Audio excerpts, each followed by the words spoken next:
Imagine that you're the only sober person in a party where everyone is drunk.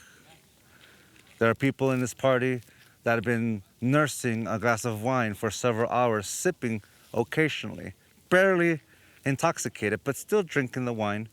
And next to that person is a person that's been drinking 3 bottles of wine and they're about to open their fourth and they're completely blacked out but still functioning. And everyone you interact is somewhere in between these two. With every glass they drink, their personality changes. Then they stop drinking and they sober up slightly, but then they start drinking again and they go up and down, up and down. Some people are completely engaged in the revelry, in such colorful displays of their intoxication that some of them have engaged in anger, and in a blink of an eye they turn happy. Some gone sullen, and some of them begin to be the center of the conversation. Everyone in their drama, everyone in their story. But you're the only sober person there.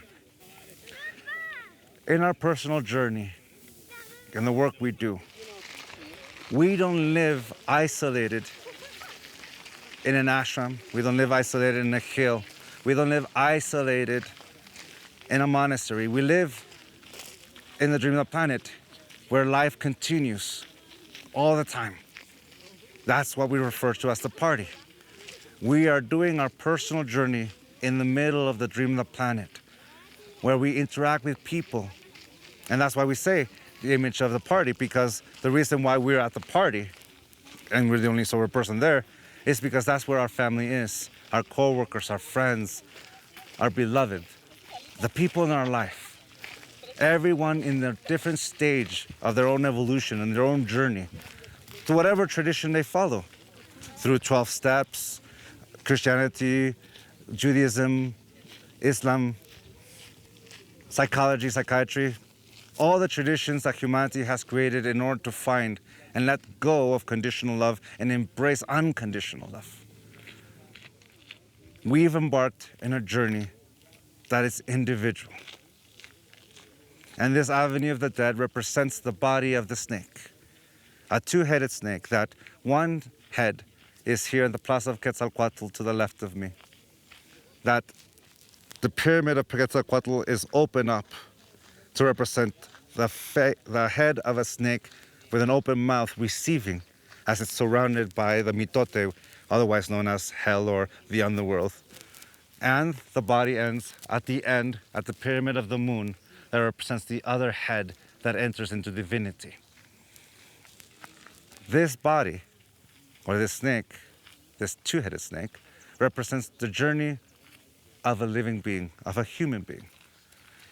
Each one in this avenue of the dead in the body of the snake has a plaza. First, the plaza of temptation, then the plaza of water, then the plaza of air, then the plaza of fire, then the plaza of recapitulation, and then we enter divinity as we let go. Each stage we let go of that layer of onions that is ourselves. First, we let go of our domestication. We let go and we become aware of how we've used our own word to go against us in our own domestication. And as we begin to accept and let go of that person that was us, the sum of all our choices up to this moment, we go to the first island of temptation, where we're tempted to go back. This little plaza is in the exact same shape as the Plaza of Quetzalcoatl. It's also the place of the mind. So as we begin to develop the strength of our will, to not give in to the temptation, to go back to our domestication, when we feel that strength, that we are in control of our own thoughts, at the root of every belief we have, we're the ones giving yes to that belief, we go to the next plaza of water, which is, if we use the mythology of a different mystery school, it is the baptism, where we renounce Satan, in this case, conditional love, and we embrace and cleanse our body, our emotional body. And then as we go from that, we go through the plaza of air, where we become aware of our personal freedom, where we become aware of how to control our yes and our no. And once we become aware of the strength of our own intent and how we can go in any direction in life, we go through the island, or you can say the plaza of the fire, where we allow passion to flow. But you can also begin to let go of the most functional, the most basic identity we have, which is of the man or woman. But it really is, as I will tell you later, about the manifest and unmanifest and how we create and manifest with passion as we let go of our taboos and we let go of the last of the things that restrict us in life. And we go to our island of recapitulation where we begin to tell the story of our lives, not from the point of view of a victim, but as the point of view of someone who is going to learn the lessons that life taught us. Life becomes the teacher.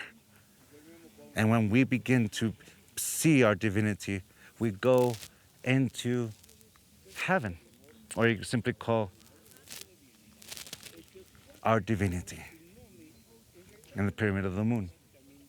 So this whole trajectory, which we were about to embark on, is the work we do as we continue our own process, our own individual work, as we find our own discipline. Like a teacher once taught me, the key to enlightenment is effort. And let me add something to that lesson. Discipline is remembering to apply that effort every day. And that discipline will help us to follow through and manifest the goals we've set for ourselves. So, friends, welcome to Teotihuacan.